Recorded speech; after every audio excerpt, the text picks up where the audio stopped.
Hi everybody, Joe Stewart and Rob Stewart here, and we're taking a look at some of our after-dinner wines tonight. And with the holidays coming up, these are the perfect kinds of wines to bring out when you're having your little holiday dinners with your families, and you have at the end of the meal, wonderful meal, and then you finish it up with some wonderful dessert or a cheese, a nut board, and these are some of the perfect wines to pair with those, right, Dad? Absolutely, absolutely.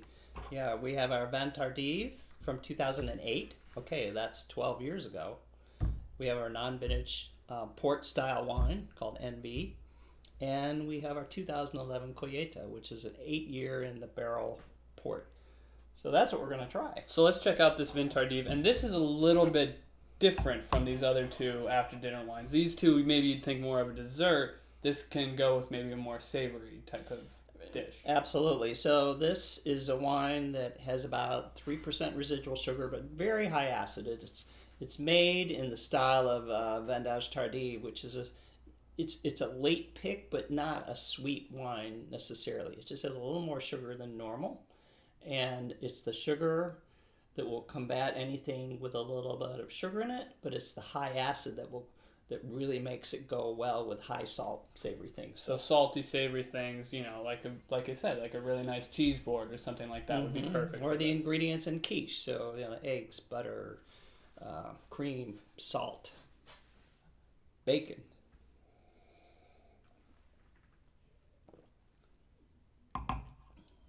So you see how there's this nice creamy middle palate but good acid in the end.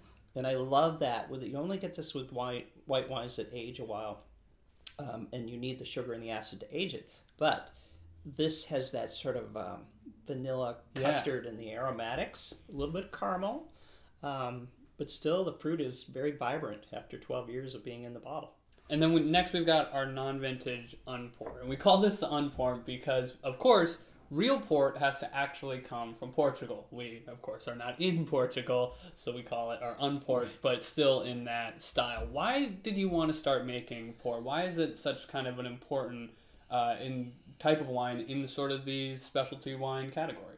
Well, this goes back to 1984, 85 actually, and I had an opportunity to go to Portugal and fell in love with the idea of aging wines for a very long period of time, and the beauty that you get from aging a wine for many, many years, more than a normal red wine in a barrel. I fell absolutely in love with them. So this is our non-vintage. It's 100% Alsatian Cabernet Sauvignon.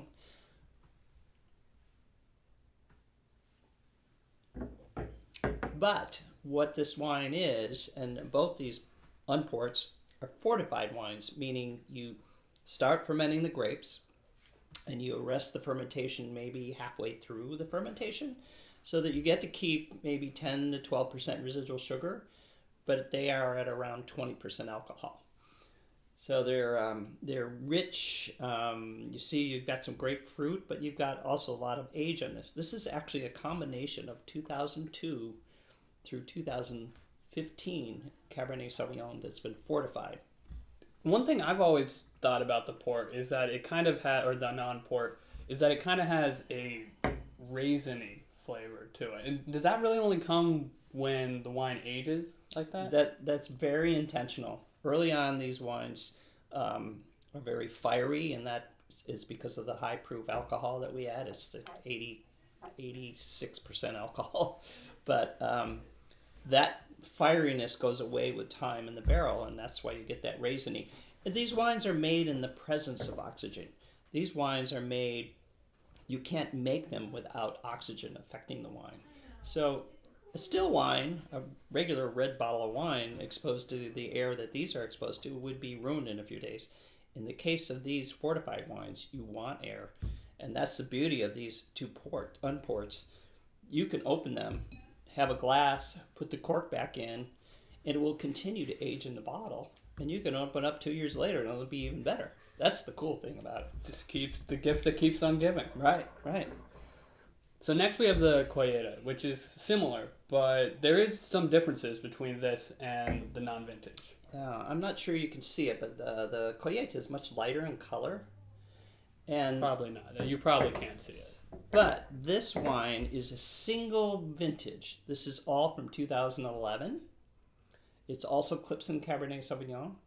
And it is a fortified wine. It's made the same way, but it's one particular vintage, and it spent 8 years in the barrel.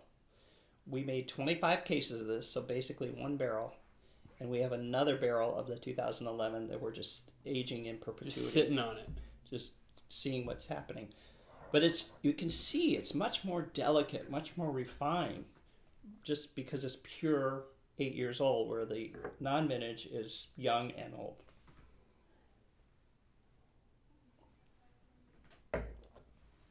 Very silky. Yeah.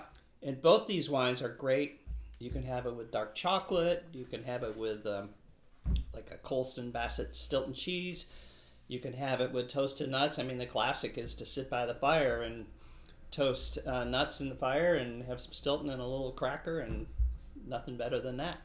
So these are fantastic for your after dinner moments, dessert, cheese, nuts, sitting by the fireplace, and you can check them all out on ourstuartandco.com. And happy holidays, everybody. Happy holidays. Thank you.